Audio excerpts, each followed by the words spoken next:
Olá, aqui é a Súria, tudo bem com você?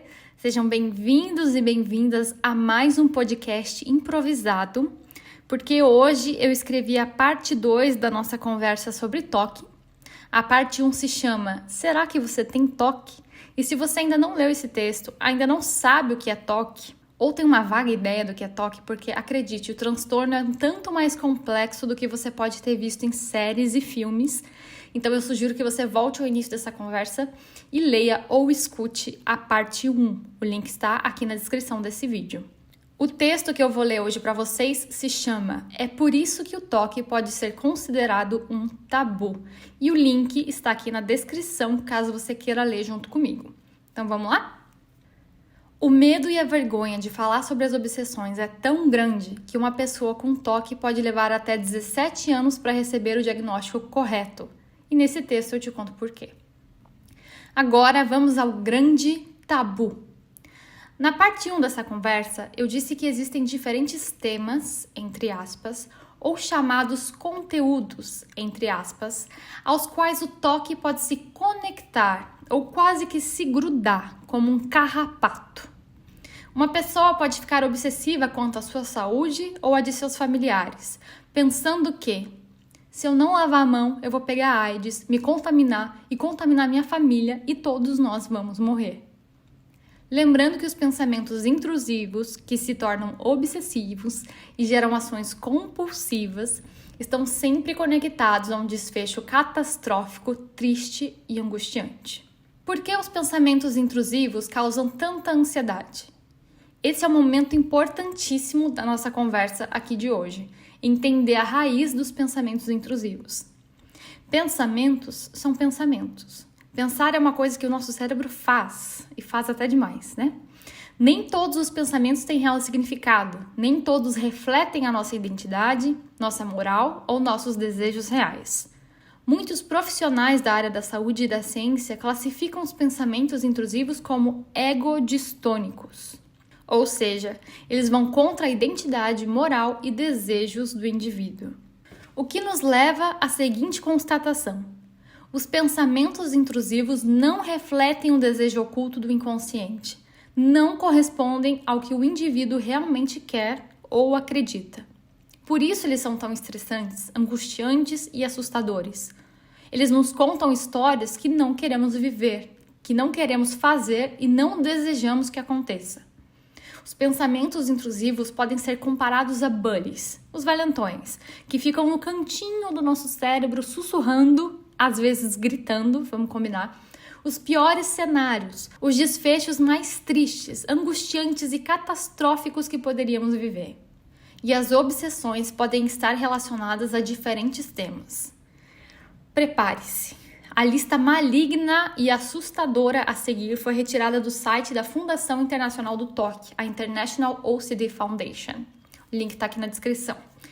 Vamos lá, a gente tem uma pequena tabelinha aqui sobre as várias formas de obsessões, as várias formas que o toque pode se manifestar. Começando com obsessões de contaminação, que é o medo de entrar em contato com substâncias ou coisas percebidas como contaminadas, tais como fluidos corporais, por exemplo, urina, fezes, germes ou doenças, por exemplo, herpes, HIV, Covid-19, contaminantes ambientais, por exemplo, amianto, radiação, produtos químicos domésticos, por exemplo, produtos de limpeza, solventes, ácido de bateria e sujeira. Essa é familiar, né? Você provavelmente já viu nos filmes. Agora, preste atenção nos próximos temas, conteúdos. Esses podem te surpreender, e é importante que surpreendam. Muitas vezes você ou algum familiar pode estar sofrendo com um toque, mas não faz nem ideia, porque nunca ouviu falar nas manifestações abaixo. Então vamos lá. Obsessões violentas. Medo de agir por impulso para prejudicar a si mesmo. Medo de agir por impulso para prejudicar outras pessoas. Medo de imagens violentas ou horríveis que aparecem em sua mente. Obsessões de responsabilidade. Medo de ser responsável por algo terrível acontecer. Por exemplo, um incêndio, um roubo, um acidente de carro. Medo de prejudicar outras pessoas por não ter cuidado o suficiente. Por exemplo, deixar cair algo no chão que possa fazer alguém escorregar e se machucar. Obsessões relacionadas ao perfeccionismo. Preocupação excessiva com uniformidade ou exatidão. Preocupação excessiva com a necessidade de saber ou lembrar de fatos com exatidão. Medo de perder ou esquecer informações importantes ao jogar algo fora.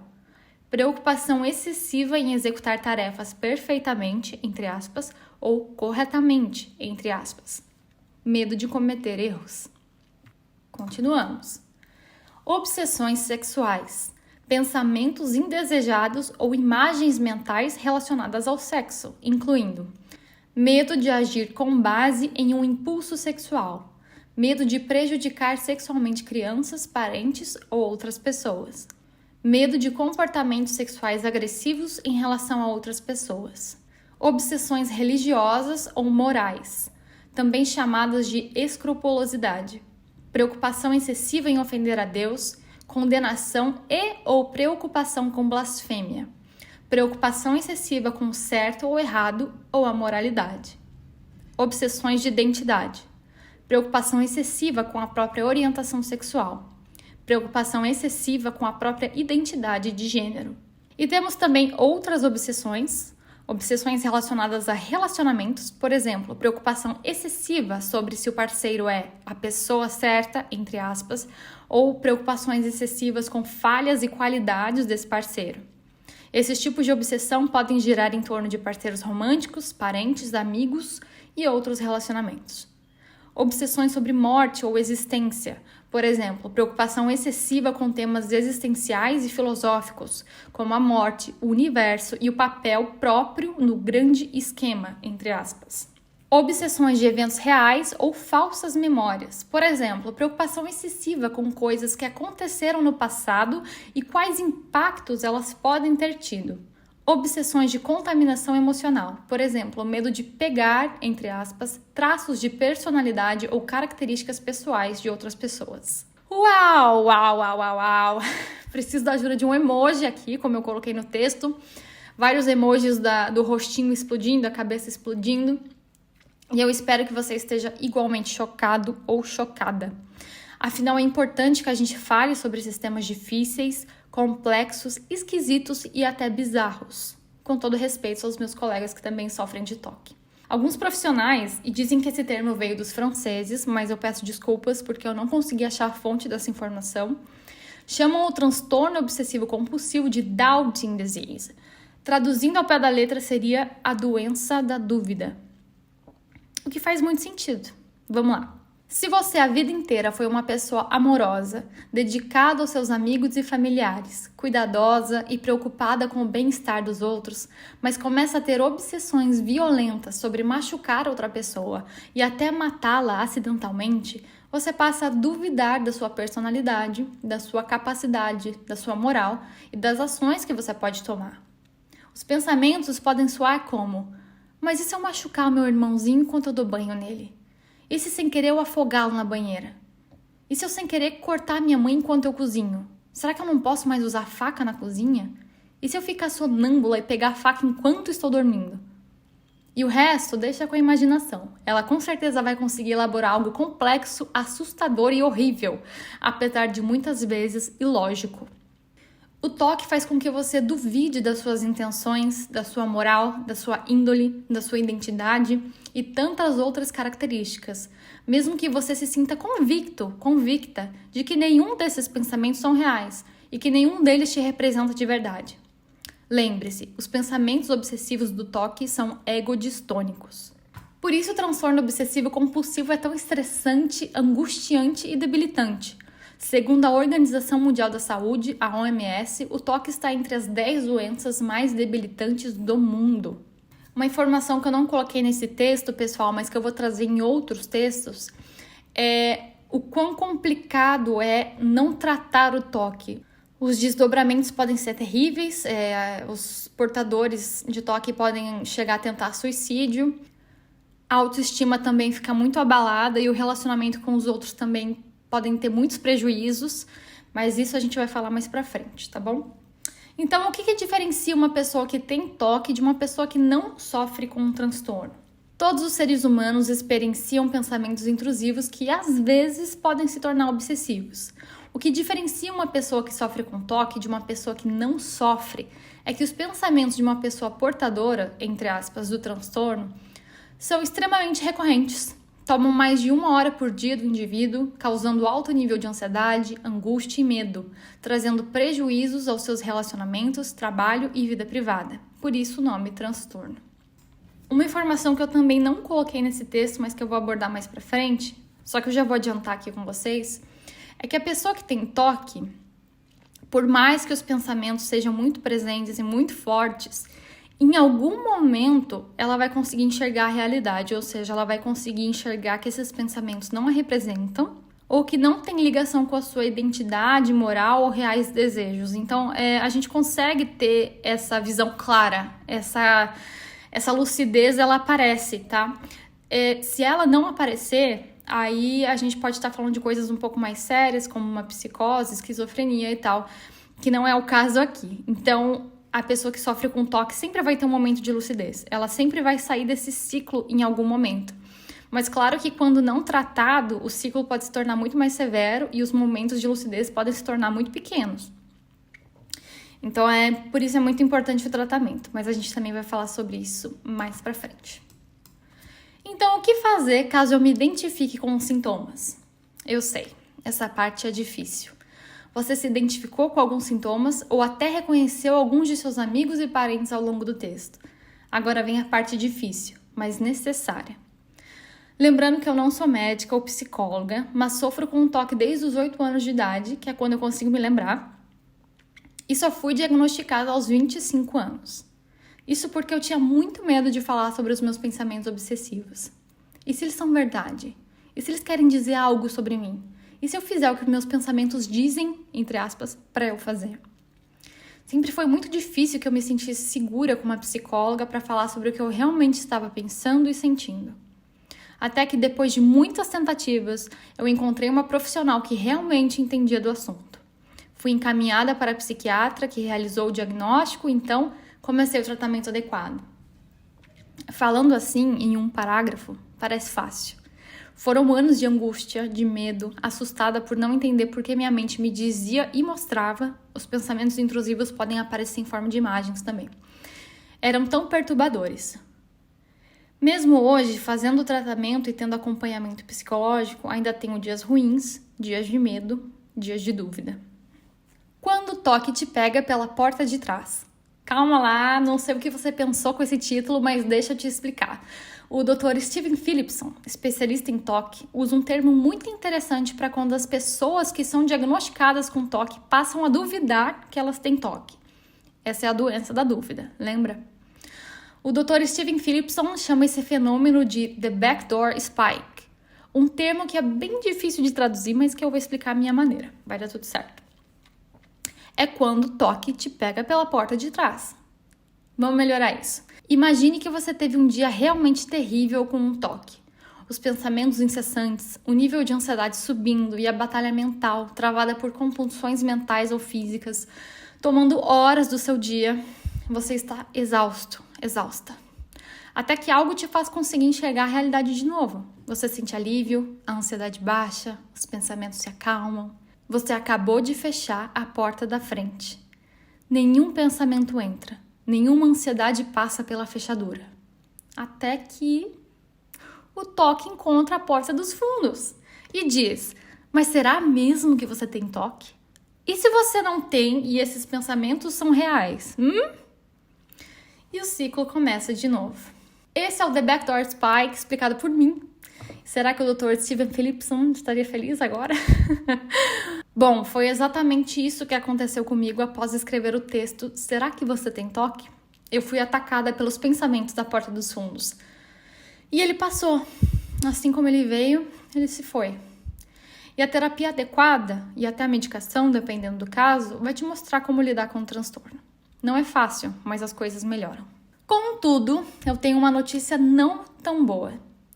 Infelizmente, muitos profissionais não entendem a complexidade do toque. Sim, existem profissionais que exercem a psicologia e a psiquiatria há anos, mas não conhecem todos os desdobramentos do transtorno. Isso pode ser um problema. Afinal, você não quer chegar no consultório, contar que seus pensamentos falam sobre matar pessoas acidentalmente e ouvir o seu terapeuta dizer que eles são apenas um reflexo dos seus desejos inconscientes. Gente, me dá quase um ataque de pânico só de pensar. Isso que eu não sofro com esse tipo de conteúdo.